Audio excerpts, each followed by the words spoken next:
भला हुआ मेरी माला टूट गई, मैं राम भजन से छूटी।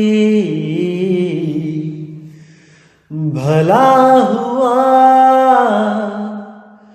मेरी माला टूट गई, मैं राम भजन से छूटी। मेरे सिर से टली बला, भला हुआ मेरी माला टूट गई, मैं राम भजन से छूटी। मैं राम भजन से छूटी। नमस्कार दोस्तों, आज मैं एक शब्द लेके आया हूं आपके सामने, जिस पे हम विचार करेंगे, विवेक लगाएंगे। और शब्द क्या कह रहा है, कहाँ की तरफ इशारा कर रहा है, इसको बिल्कुल ध्यान से समझेंगे, एक एक चीज समझेंगे। क्योंकि दोस्तों यही वो चीजें हैं, यही वो वाणियां हैं जिनके द्वारा हमें सत्य और असत्य का ज्ञान होता है, हमें सही रास्ते का पता लगता है। असल में ये वाणियां हमारे लिए एक गाइड का काम करती हैं। जैसे आप देखेंगे कि कई ट्रैवलर आते हैं इंडिया में, विदेशों से आते हैं, अमेरिका से आते हैं, कनाडा से आते हैं, जापान से आते हैं। वो आते ही क्या करते हैं, एक ट्रैवल गाइड ले लेते हैं इंडिया में आके, जिसमें हर शहर के बारे में बताया होता है और हर शहर में कौन कौन सी चीजें देखने वाली हैं, पर्यटन स्थल हैं, उनके बारे में बताया होता है। वहां से कैसे कैसे कार टैक्सी मिलेगी, बस मिलेगी या एयरपोर्ट है, वो सारा कुछ बताया होता है। वो केवल इसीलिए कि उनको उस सफर में कोई प्रॉब्लम ना हो। ये इसलिए नहीं होती है कि उनको कहीं घूमना नहीं है और वो केवल किताब पढ़ के ही समझ लो कि घूम लिए, क्योंकि फोटोज तो किताब में भी बनी होती है, लाल किले की, कुतुब मीनार की, जामा मस्जिद की, सबकी बनी होती है, लेकिन फिर भी उनको सफर करना पड़ता है। लेकिन वो किताब केवल एक ट्रैवलर गाइड की तरह काम करती है। कोई ये ना सोचे कि मैं आपको वाणियां बता रहा हूं और इन वाणियों को समझने के बाद आपका कार्य पूरा हो गया, आप पहुंच गए सतलोक, आप पहुंच गए निज स्वरूप में। बिल्कुल नहीं। और जो लोग आपको कहते हैं कि वाणियां पढ़ने से कुछ नहीं होता, दोस्तों वो भी अधूरे हैं, वो भी बेवकूफ मूर्ख हैं वो। क्योंकि वाणियां पढ़ने से हमें सत्य असत्य का पता लगता है भाई। वाणियों के द्वारा ही हमें पता लगता है कि हमने कहां को जाना है। और जो लोग ऐसा कहते हैं कि वाणियां पढ़ना मूर्खता है, दोस्तों उनके खुद सत्संग देखना आप, उन्हीं सत्संगों में वो लोग भी वाणियां पढ़ते मिलेंगे आपको सत्य से रूबरू कराने के लिए। तो भाई आप वाणियों का सहारा क्यों लेते हो?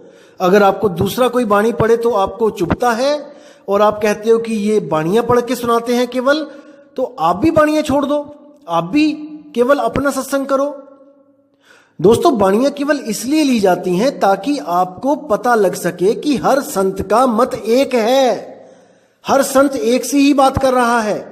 लेकिन ये आपने देखना है कि वो ब्रह्मज्ञानी है या वो पार ब्रह्म ज्ञानी है, ये आपने डिसाइड करना है वाणियों के द्वारा। वाणियां फंसाती भी हैं और वाणियां निकालती भी हैं, लेकिन ये आपने देखना है कि कौन सी वाणी मुझे फंसा रही है और कौन सी वाणी मुझे निकाल रही है यहां से। तो शुरू करेंगे दोस्तों। तो वाणी का नाम है, मोको कहां ढूंढे रे बंदे, मैं तो तेरे पास में।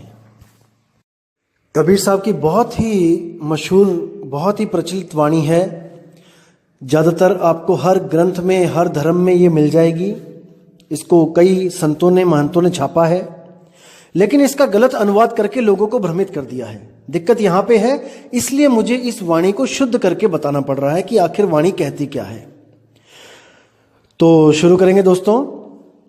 तो साहिब कहते हैं, मोको कहां ढूंढे रे बंदे, मैं तो तेरे पास में। अब मोको जहां बोला गया है वो है, अब विचार करना यहां पे कि मोको क्यों बोला गया। हम लोग क्या कबीर को ढूंढ रहे हैं? कबीरपंथी तो कह सकते हैं कि हाँ चलो हम कबीर को ढूंढ रहे हैं, लेकिन आम जनता जो ब्रह्मा विष्णु महेश जी के पुजारी हैं, जो शेरावाली माता के भगत हैं, जो सिख हैं, जो जो ईसाई हैं, जो मुस्लिम्स हैं, वो तो कबीर को नहीं ढूंढ रहे हैं। तो यहां पे मोको क्यों लिखा गया है, इसको समझना पड़ेगा। असल में मोको इशारा है उस आत्म स्वरूप की तरफ जिसको पाकर हर इंसान मुक्त हो सकता है। हर क्रिश्चियन मुक्त हो सकता है, हर मुस्लिम मुक्त हो सकता है, हर ईसाई मुक्त, हर धर्म का बंदा मुक्त हो सकता है। तो वो है मोको। मोको यानी कि मेरे स्वरूप को, अपने स्वरूप को, निज स्वरूप को। मोको कहां ढूंढे रे बंदे, मैं तो तेरे पास में। अब समझा रहे हैं साहिब कि हे जीव, तू खुद को कहां ढूंढ रहा है, तू अपने स्वरूप को कहां ढूंढ रहा है? वो तेरे पास ही है, बिल्कुल तेरे पास है। ना तीर्थ में, ना मूरत में, ना एकांत निवास में। ना तो वो तीर्थ में मिलेगा, ना वो किसी मूर्ति में मिलेगा, और ना ही वो किसी एकांत स्थान में, जैसे कोई गुफा में बैठ जाता है चुपके, कोई जंगलों में चला जाता है, कोई पहाड़ों पे टीलों पे चढ़ जाता है। नहीं, वहां नहीं मिलेगा। वो बिल्कुल तेरे पास है। तू जहां भी जाएगा वो तुझे वहीं पे मिल जाएगा। घर में बैठा है तो घर में मिलेगा, बाहर बैठा है तो बाहर मिलेगा, अगर किसी वन में बैठा है तो वन में भी मिलेगा। लेकिन उसको स्पेशल ढूंढने के लिए तू जाएगा तो वो नहीं मिलेगा।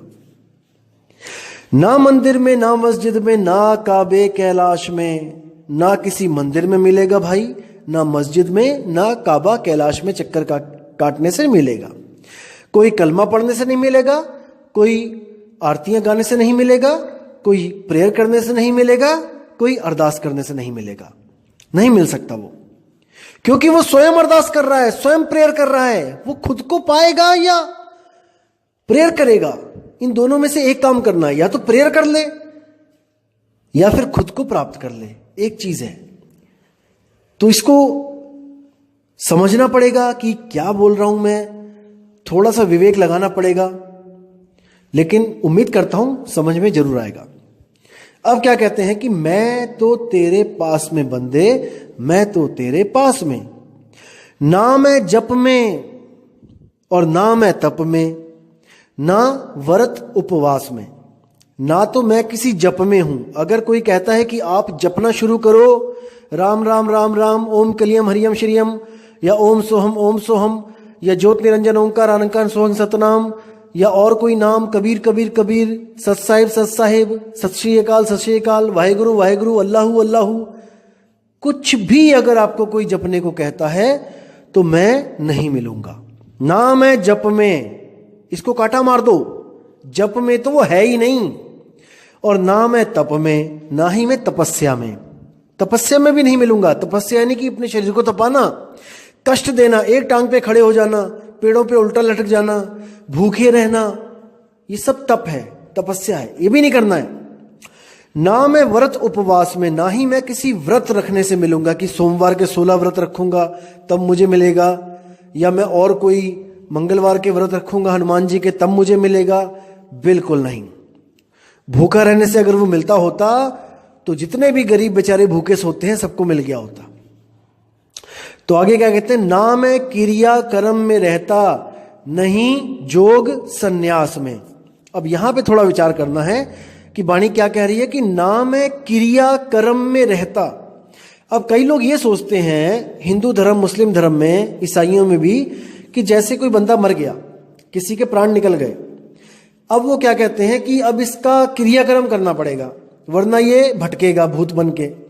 अब सोचना, इसको विचार करना कि पहले तो पंडित आता है आपके पास, पंडित जी आते हैं और जो क्रियाक्रम की है सारा सिस्टम बताते हैं आपको, पूजा पाठ करवाते हैं। और क्रियाक्रम के वक्त जब लाश चिता पे पड़ी होती है तो एक बांस लेके सिर में ठोकर लगवाते हैं, सिर खोपड़ी फुड़वा देते हैं, और क्या कहते हैं कि इसको फोड़ने पे ये आत्मा जो है ये मुक्त हो गई, ये अब चली गई अपने धाम को। ठीक है, अब आत्मा चली गई धाम को। अब उसके बाद क्या होता है कि थोड़े दिनों के बाद ये हरिद्वार का चक्कर लगवाते हैं आपसे कि आपने क्या करना है, अस्थियां इकट्ठी करनी है और हरिद्वार में जाना है और ये अस्थियां वहां हरिद्वार में विसर्जन करके आना है। और जाते जाते क्या बोलना है कि जैसे अगर पापा खत्म हो गए हैं तो क्या कहना है रास्ते में कि पापा चलो, पिताजी चलिए, और अगर आप 2 लोग जा रहे हो तो जब खाना खाओगे रास्ते में तो 3 थाली लगवाना, एक पिताजी की भी लगवाना साथ में, और हर बार कहना है पिताजी चलिए वहां जाना है। और वहां जब वापस आओगे तो पीछे मुड़ के मत देखना और बातें करते मत आना, और पिताजी का नाम भी मत लेना, और वहीं कह देना है कि पिताजी आप यहीं रहिए। ऐसा ही होता है हिंदू धर्म में। अब इनको कोई पूछने वाला हो कि जब सिर में ठोकर लगाई थी तब पंडित जी ने यही डायलॉग मारा था कि ये आत्मा अपने निज धाम को चली गई है, ये मुक्त हो गई है, तो ये पिताजी चलो वाली आत्मा कहां से आ गई दोबारा? कोई पूछने वाला हो इनको। उसके बाद क्या कहते हैं कि चलो ठीक है, अब पिताजी चलो वाली आत्मा भी हरिद्वार छोड़ के आ गए, अब वापस आ जाते हैं। अब क्या कहते हैं, अब श्राद्ध करो तो पिताजी को मुक्ति मिलेगी। देखो पिताजी कहीं भूखे बैठे हैं, अरे जहां स्वर्ग में वो गए हैं, स्वर्गवासी हो गए हैं, वहां पे भाई, वहां पे तो ऐशोराम पूरी है कि वहां पे भी भूखमरी फैली हुई है, कि वहां पे भी तुम लड्डू बना के दोगे आटे के तब वहां जाएंगे, वो खाएंगे उसको। वो ऐसा भरम जाल में डाल रखा है कि कोई निकालने वाला नहीं मिल रहा है। उसके बाद 4 साल के बाद चवर्थ करते हैं, उसमें कहते हैं कि भाई ये करो तो उसको मुक्ति मिलेगी। अरे कितनी बार मुक्त होगा भाई? गीता में क्या बोला गया है कि आत्मा जैसे ही प्राण को त्यागता है, यहां से निकलता है इस शरीर से, वो जीव वो किसी और गर्भ में चला जाता है कर्मों के अनुसार। अब आपसे उसका सारा रिश्ता टूट गया और वो किसी और के घर में बच्चा बन के पैदा हो गया। अब उसके माँ बाप वहां पे हैं, वो उसको खिलाएंगे पिलाएंगे।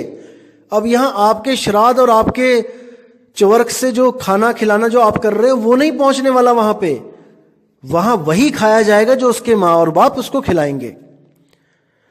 तो इनको, इन भरमजालों को तोड़ना है दोस्त, इनसे बाहर निकलना है। अगर अभी नहीं निकलोगे तो कभी नहीं निकलोगे।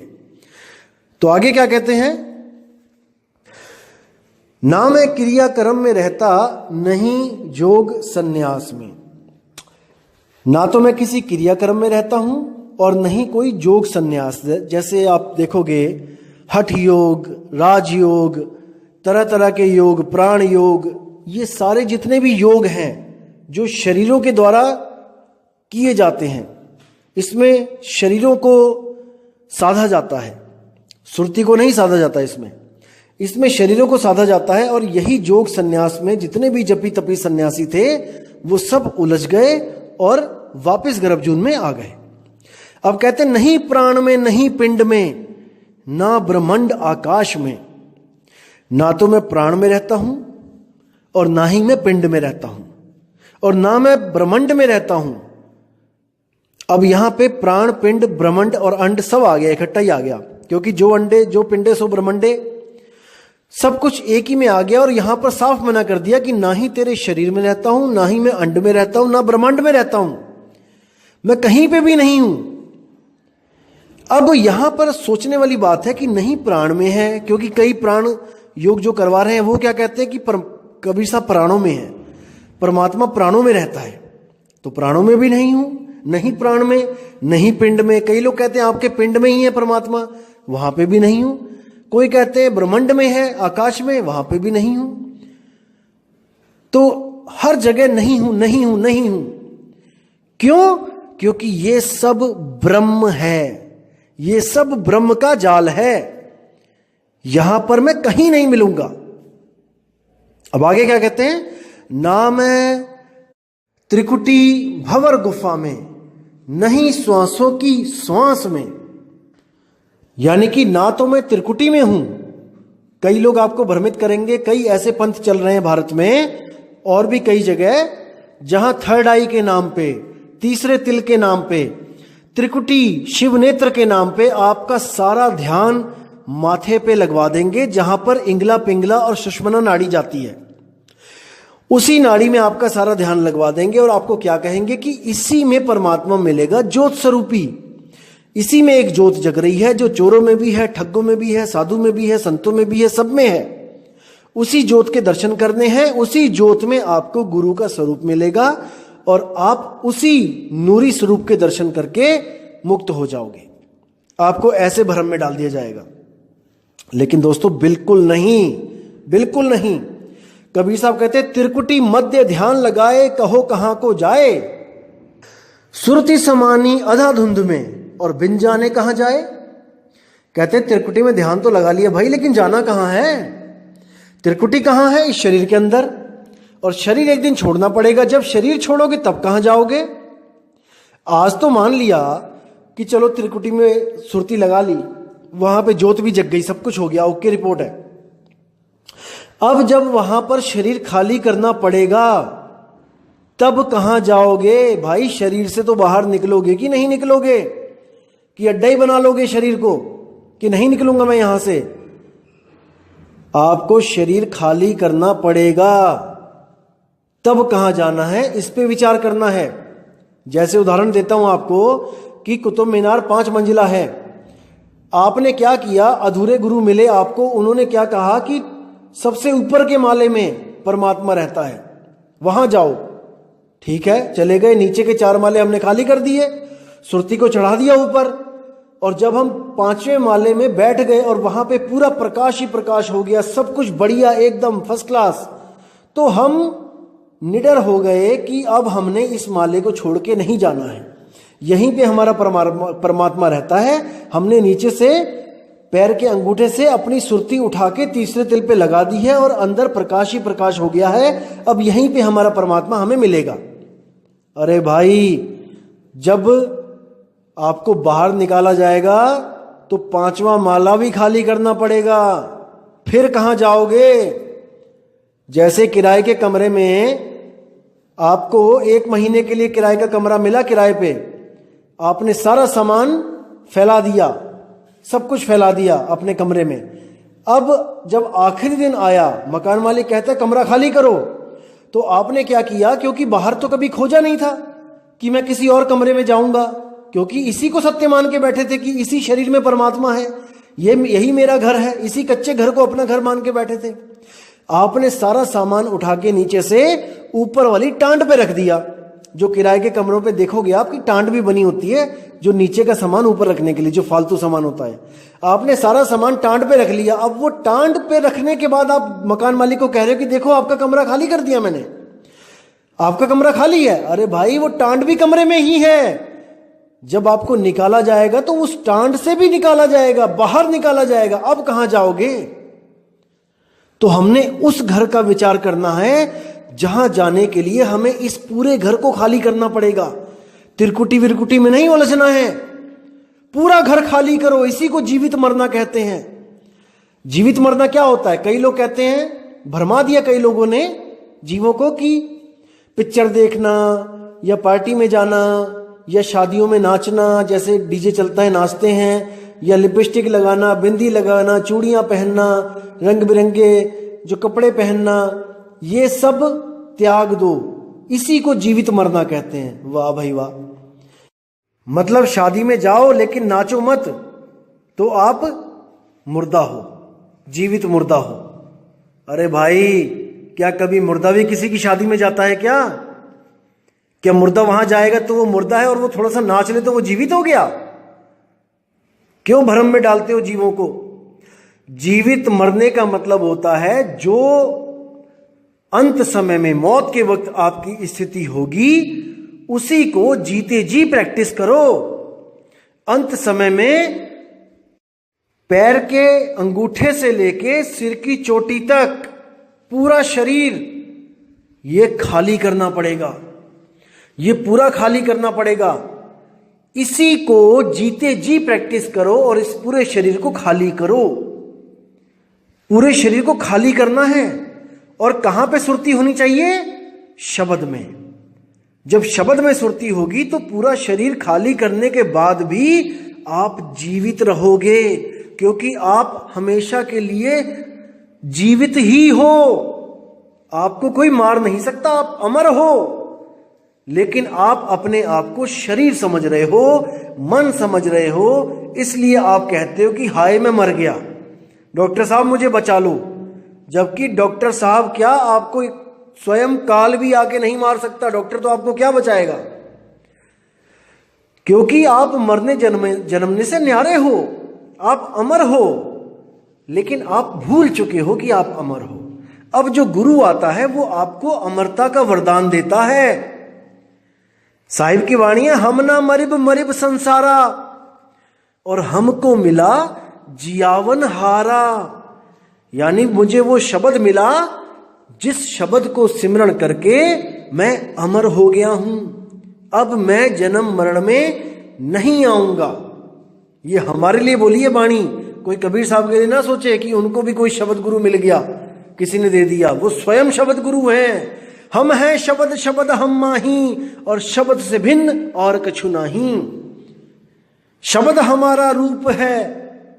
साहिब कहते हैं मैं शब्द ही हूं। लेकिन जो कोई बिरला जानेगा वही उसको पहचानेगा, अन्यथा वो सबके लिए एक दास है, एक कवि है, एक समाज सुधारक है, एक जुलाहे हैं, इससे ज्यादा कुछ नहीं। लेकिन जो ज्ञानी होगा वो समझेगा कि वो जगत गुरु हैं, वो परमपिता परमात्मा है, वो हर जीव को समझाने के लिए आते हैं, और जो उनको समझ लेता है वो उनके रास्ते पे चल के हमेशा के लिए जन्म मरण से आजाद हो जाता है। तो आगे क्या कहते हैं, ना मैं त्रिकुटी भंवर गुफा में, नहीं श्वासों की श्वास में। अब यहां पे साफ बोल दिया कि ना ही मैं श्वासों में भी हूं, क्योंकि कई लोग सोचते हैं कि कबीर साहब ने श्वासों के सिमरण की बात करी है कि श्वास श्वास में नाम ले, वृथा श्वास मत खोए, और ना जाने इस श्वास का आवन होए ना होए। अरे भाई, वो तो सीधे ही कह रहे हैं कि क्या जाने इस श्वास का आवन होना होए, क्या पता ये आए कि ना आए। तो जिस चीज का स्वयं भरोसा नहीं है कि वो आए या ना आए, उस चीज के साथ आपकी सुरती कैसे जोड़ सकते हैं सतगुरु कबीर साहब? कभी नहीं जोड़ सकते, क्योंकि श्वास उस रस्सी की तरह है जो पता नहीं कब टूट जाए। तो कहां पहुंचोगे? जिस रस्सी को पकड़ के जाना चाहते हो वो रस्सी ही कल को टूट गई तो क्या करोगे? बिल्कुल नहीं। कबीर साहब ने कभी नहीं कहा कि श्वासों के साथ सिमरण करो, कभी नहीं। साहिब कहते हैं चांचरी भूचरी खेचरी अगोचरी उन्मुनी, इन पांचों की गम नहीं, अधर तान तानिए रेचक कुंभक पूरक को ढंग नहीं। अरे पड़े गुने वाद करे कबू नहीं मानिए, श्वासा का जाप करे झूठ सो बखानिए। अक्षर पार नहीं अक्षर भरपूर है, और कहे कबीर सत्य कर मानिए। साहिब कहते पढ़े गुने वाद करे कबू नहीं मानिए। जितने भी कथावाचक हैं, ये जो राम जी की कथा युगों युगों से सुनाते आ रहे हैं, कृष्ण लीला सुनाते आ रहे हैं, इनके चक्कर में मत पड़ना। पढ़े गुने वाद करे कबू नहीं मानिए, और श्वासा का जाप करे झूठ सो बखानिए। जो श्वासा का जाप करता है वो भी झूठा है, क्योंकि उसकी रस्सी ही मजबूत नहीं है जो तुम्हें खींच के लेके जाएगी। तुम किसी समुद्र में गिर जाओ, तूफान में गिर जाओ, और वहां से जो हेलीकॉप्टर तुम्हें बचाने आ रहा है और जिस रस्सी में तुम्हें चढ़ाने जा रहा है, वो रस्सी कमजोर हो, कभी भी टूट जाए, तो भाई कैसे पार होगे? उठा के ले भी जाएगा तो थोड़ी देर में टूट जाएगी, फिर गिर जाओगे नीचे। तो कबीर साहब की रस्सी इतनी कमजोर नहीं है भाई। कबीर साहब क्या कहते हैं, लोह चुंबक की प्रीत ज्यों लोह को लेत उठाए, और ऐसा शब्द कबीर का काल से लेत छुड़ाए। लोह को उठा लिया जाता है बिना किसी रस्सी के, इसको समझो। बिना रस्सी के लोहे को उठाता है कौन? चुंबक। इसी तरह बिना किसी रस्सी के सुरती को कौन उठाएगा? शब्द। ना कि किसी रस्सी को पकड़ के सुरती ऊपर चढ़ेगी, बिल्कुल नहीं।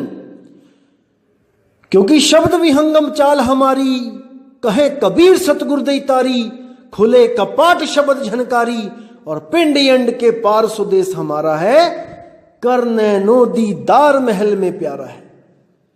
साहिब कहते हैं जैसे एक पक्षी जमीन से उठता है और बिना रस्सी के सीधे ऊपर आसमान में उड़ जाता है, इसी प्रकार आपकी सुरती को शब्द गुरु संभालेगा, खींचेगा, और उसको कोई तोड़ नहीं सकता। श्वासों की रस्सी से चढ़ेगा तो श्वास तो कभी भी रुक जाएगी, कल रुक जाए, परसों रुक जाए, फिर क्या करेगा? फिर कैसे नाम लेगा? कौन सा नाम लेगा? तो साहिब कहते हैं श्वासा सिमरे घड़ी विचारे लगन तत्व में राखे, और जिस दिन जियरा काल ग्रासे कौन नाम ले बाँचे। जिस दिन काल आएगा कौन सा नाम लेगा भाई, क्योंकि श्वासा की रस्सी तो तोड़ देगा वो, फिर कैसे चढ़ेगा ऊपर। बिल्कुल गलत है। जहां पे भी कबीर साहब कहते हैं कि श्वास श्वास सिमरण करो व्यर्थ श्वास मत खोए, उसका मतलब है जैसे हम लोग पूरा दिन काम भी करते हैं और सारा ध्यान हमारा काम में होता है, लेकिन हम कभी नहीं सोचते कि मैं अगली सांस लूं। हर काम करने के लिए आप सोचते हो कि शायद मैं इसके बाद वो करूं, वो खत्म हो जाएगा तो वो करूं। हर चीज की एक प्लानिंग करते हो, उसको करने के लिए एक शेड्यूल बनाते हो, लेकिन सांस एक ऐसी चीज है जो आप बिना प्लानिंग के ले रहे हो। आपको सोचना नहीं पड़ रहा है कि मैं श्वास लूं। इसी तरह साहिब कहते हैं कि जो परमात्मा का नाम है, आप सोचो मत कि कब लिया जाए, सुबह को 2.5 घंटे की शाम को 2.5 घंटे। अरे भाई ये 24 घंटे होना चाहिए। 24 घंटे सहज योग में 24 घंटे आपकी सुरती शब्द में लगेगी, लेकिन पूरा गुरु मिलेगा तब। अधूरे गुरु क्या कहेंगे आपको कि ये आरती गाना, इतनी बार माला फेरना, 108 बार माला फेरना, ये मंत्र इतनी बार जपना, दिन में 5 राउंड जपना, 8 राउंड जपना। यानी कि आपको भगवान का नाम भी बंधन में दिया जा रहा है कि इतना करना, नहीं तो तेरी भक्ति पूरी नहीं होगी। बिल्कुल गलत। सहज योग होता है बिल्कुल सहज। उठत बैठत कबहु न छूटे ऐसी ताड़ी लागी, आंख न मूंदो कान न रूंदो तनिक कष्ट मत धारो, खुले नयन पहचानो हंस हंस सुंदर रूप निहारो। तो जब सतगुरु मिल जाता है तो वो भेद मिलता है शब्द का, और जब सुरती उसको प्राप्त करने के लिए जुट जाती है, लग जाती है अपने काम पे, तब आपको स्पेशली कुछ करना नहीं पड़ता। हाँ, आपके पास समय फ्री है, आप बिल्कुल फ्री हो, तो आप सहज होके बैठो, कहीं भी बैठो, जमीन पे बैठो, सोफे पे बैठो, बेड पे बैठो, और जो गुरुजी ने आपको बताया आप वो करो। आप बाइक पे जा रहे हो तो बाइक चलाओ, और जो गुरुजी ने बताया वो करते रहो। आप कुछ भी काम कर रहे हो करो उसको, जो गुरुजी ने बताया सहज योग वो करते रहो। 24 घंटे चलेगा, और जैसे ही वो प्रकट होगा वैसे ही आपके मुख से एक ही चीज निकलेगी, वाह गुरु वाह गुरु। दूसरी कोई चीज है ही नहीं। अगर अंग्रेज हो तो निकलेगा वाह, हिंदू हो तो निकलेगा वाह। तो इसी को समझना है।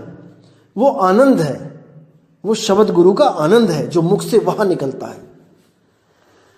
लेकिन ये प्रकट तभी होगा जब आपको कोई भेदी सदगुरु मिलेगा जो आपको आपका ही भेद बताएगा, और आपकी जो भटकना है वो सब खत्म कर देगा। कहीं नहीं जाना, अरे ना कहीं जाना ना कहीं आना, आपे में आप समाना, यही मुक्ति है। आगे क्या कहते हैं, खोजी होए तुरंत मिल जाऊं एक पल की तलाश में। एक पल, 2 पल भी नहीं लिखे हैं, एक पल। लेकिन एक पल में कैसे मिलेगा वो जानना पड़ेगा। खोजी होए तुरंत मिल जाऊं, जो खोजी है, जो खोजता रहता है कि कहां है, उसको वो जरूर मिलेगा। जैसे आज आप सत्संग सुन रहे हो, कई लोग मुझे फोन करते हैं, मैसेज करते हैं कि मैं तो जी कबीर वाणियां खोज रहा था और खोजते खोजते आपका सत्संग मिल गया, और मालिक की बड़ी कृपा होगी जो आपका सत्संग मिल गया। तो भाई खोजी है ना, खोजी होए तुरंत मिल जाऊं। अब वो रास्ता मिल गया है, अब उसके बाद क्या बचा, अब गुरु जी के पास जाना बचा। अभी तो रास्ता मिला है, खोजने पे रास्ता मिला है, और जब गुरु के पास जाओगे तो खोजने पे वो शब्द मिलेगा। और वो शब्द कोई दे नहीं सकता आपको कि कोई नाम दे देगा आपको। वो शब्द ऑलरेडी आपके पास है, वो शब्द ऑलरेडी आप हो, आप ही हो वो शब्द। तो क्या कहते हैं आगे, खोजी होए तुरंत मिल जाऊं एक पल की तलाश में, कहत कबीर सुनो भाई साधो मैं तो हूं विश्वास में।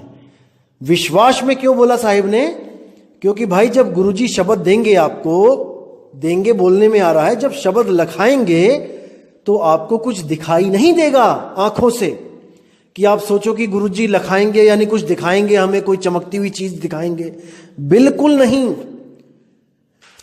गुरुजी आपको वो शब्द लखाएंगे जो पिंड अंड ब्रह्मांड से न्यारा, जो ना अंदर और ना बाहर, जो ना मंदिर में ना मस्जिद में और ना जप में ना तप में। जब वो शब्द आपको लखाएंगे तो आपको ज्ञान दृष्टि से उसको परखना पड़ेगा कि हां यही सत्य है, यही वो शब्द गुरु है जिसको मैं युगों युगों से ढूंढ रहा हूं।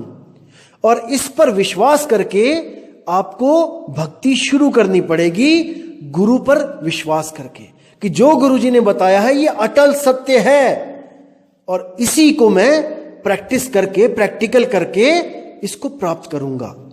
इसलिए बोला है कि कहे कबीर सुनो भाई साधो, मैं तो हूं विश्वास में। जब कोई ऐसा गुरु मिल जाए जो मेरे बताई गई हर चीज को डिनाई कर दे, मना कर दे, ना जप में ना तप में ना श्वासों में, जब ऐसा गुरु मिल जाएगा और वो लखाएगा, तब भाई बिगड़े काम बन जाएंगे। लेकिन विश्वास करना पड़ेगा, विश्वास रखना पड़ेगा जो गुरुजी बता रहे हैं वो बिल्कुल सत्य है, तब आपकी भक्ति शुरू होगी। वरना अभी तक तो आप केवल काल की भक्ति, मन की भक्ति में ही लगे हुए हो। अभी तक तो एक कदम भी सही तरफ नहीं चला आपने। तो दोस्तों इसको समझना पड़ेगा, इस पे विचार करना पड़ेगा, क्योंकि सब कुछ आपके सामने है। यही वाणियां ले लेके आपको लोग जपवा रहे थे। ये वाणियां हर पंथ लेता है, लेकिन आपको जपवा रहे थे। लेकिन इसमें लिखा है कि नाम है जप में, पढ़ने के बाद भी आपको मंत्रों के जाप में लगाया गया। अब साफ लिखा है नाम है श्वासों की श्वास में, लेकिन पढ़ने के बाद भी आपको श्वासों में उलझाया गया। तो दोस्तों साफ लिखा है कि नाम है त्रिकुटी भंवर गुफा में, फिर भी आपको बोला गया कि त्रिकुटी में चल। त्रिकुटी ही काल का सबसे बड़ा जाल है, जिसमें ब्रह्मा विष्णु महेश भी गए लेकिन निकल नहीं पाए। यह ऐसा चक्रव्यूह है जिसमें से आज तक कोई निकल ही नहीं पाया। इसीलिए कबीर साहब को अपना स्वरूप छोड़ के मनुष्य स्वरूप में आके हमें चेताना पड़ा, वरना कबीर साहब को कोई जरूरत नहीं थी। अगर त्रिकुटी में जाके आप सीधे निज स्वरूप को प्राप्त कर सकते हो तो कभी जरूरत नहीं पड़ती। लेकिन कोई भी प्राप्त नहीं कर पाया, कोई भी, not even a single person. इसलिए उनको इस मनुष्य चोले में आना पड़ा और हमें सही रास्ता बताना पड़ा, नहीं तो उन्हें कोई जरूरत नहीं थी। तो विचार करना है, विवेक की तलवारें बिल्कुल धार लगा के तैयार रखनी है और कोई भी अज्ञान आता है उसको काटते चले जाना है। और जो ज्ञान होगा, सच्चा ज्ञान होगा, उसके लिए आपको किसी से पूछना नहीं पड़ेगा कि यह सत्य है कि यह सत्य है। आपकी आत्मा, अंतर आत्मा गवाही देगी अंदर से कि नहीं यह सत्य बोल रहा है। और जब यह आवाज आने लग जाए तो समझ जाना दोस्तों कि आपका विवेक जाग चुका है।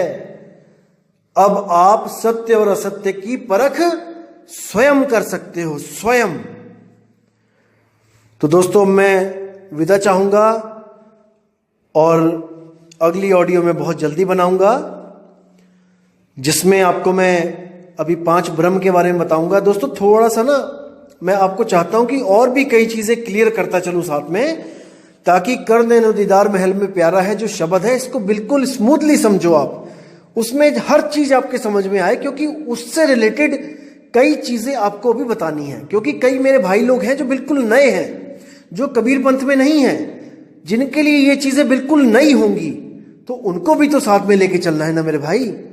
इसलिए आप ये मैसेज मत करो कि करने नो दीदार महल में प्यारा है का पार्ट 2 और 3 जल्दी बनाओ। दोस्तों जल्दी काम है शैतान का, जो कबीर साहब का है वो सहज योग है, सहज मार्ग है। धीरे धीरे रे मना धीरे सब कुछ होए, माली सींचे 100 घड़ा ऋतु आए फल होए। तो हर चीज मिलेगी आपको, विश्वास रखो, लेकिन हर कॉन्सेप्ट क्लियर करते चलना है हमने। कोई जल्दबाजी नहीं है हमें, ना मुझे जल्दबाजी है ना आपको जल्दबाजी है। और जो लोग जल्दबाजी कर रहे हैं मैं उनसे हाथ जोड़ के निवेदन करूंगा कि अपने बाकी भाइयों को भी साथ में लेके चलें। यहां पे कोई रेस थोड़ी नहीं लगी है कि हमने जल्दी पहुंचना है। हमने हर चीज को क्लियर करना है ताकि हमारे किसी भाई को कोई नकली अधूरा गुरु ठग ना ले। बात पैसे की नहीं है, पैसे ठग लेगा तो सस्ते में छूट गए। यहां तो आत्मा को ठगा जा रहा है भाई। यहां तो 84 में धक्के दिए जा रहे हैं। हर इंसान ये सोच के बैठा है कि मेरा गुरु मुझे पार कर देगा। यही मान के बैठा है हर आदमी कि मेरा गुरु तो मुझे पार कर देगा। अरे पार कैसे करेगा? जब उसके पास सत्य वस्तु होगी तभी करेगा ना। अनंतों गुरु हैं, अनंतों। एक बार नजर उठा के देखो सारे गुरुओं की तरफ, आपको अपने गुरु के अलावा और कोई गुरु सत्य लगेगा ही नहीं जल्दी। देखो एक बार, हर जगह आप हमेशा यही सोचोगे कि मेरा गुरु तो पूरा है। दूसरे किसी गुरु के शिष्य के साथ आपकी डिबेट होगी तो आप हमेशा यही कोशिश करोगे कि कैसे भी मैं अपने गुरु को सत्य साबित कर दूं। अरे आपके साबित करने से नहीं होगा। इन बाणियों के साथ मैच करके देखो अपने गुरु को कि ये बाणियां क्या कहती हैं और आपका गुरु क्या कह रहा है। यही बाणियां ले लेके आपका गुरु आपके साथ क्या करवा रहा है, क्या बोल रहा है आपको करने को। इस बाणी में साफ लिखा है नाम है जप में। जप मतलब हजारों लाखों करोड़ों नाम, कोटि नाम संसार में इनसे मुक्ति ना होए, और गुप्त नाम सतपुरुष का पावे बिरला कोई। करोड़ों नाम जप लो, कबीर साहब कहते करोड़ों नाम जप लो करोड़ों, तब भी वो चीज नहीं मिलने वाली, नहीं मिलने वाली, नहीं मिलने वाली। क्योंकि वो गुप्त वस्तु स्वयं आप हो, आप ही हो। अरे आपको किसका नाम जपवाया जाए जो आपको स्वयं की प्राप्ति हो जाए? किसका नाम जपोगे आप? खुद को पाने के लिए? बुद्धि लगाओ, विवेक लगाओ। खुद को पाने के लिए आप किसका नाम जपोगे? किसी का भी नहीं जपना पड़ेगा, बस सतगुरु मिल जाए। वो सतगुरु मिल जाए जो एक छुड़ाए एक लखाए, तब प्राणी निज घर को जाए, तब बात बनेगी। तो मैं अब विदा चाहता हूं दोस्तों, और बहुत जल्दी आपसे दोबारा मिलूंगा एक नई वाणी लेके। तब तक के लिए दोस्तों मुझे आज्ञा दें। जय गुरुबंदी छोड़ वैराग साहिब, जय गुरुबंदी छोड़ मदन साहिब, जय जय बंदी छोड़ सतगुरु सत्य कबीर साहिब की सदा ही जय हो। साहिब बंदगी सतनाम।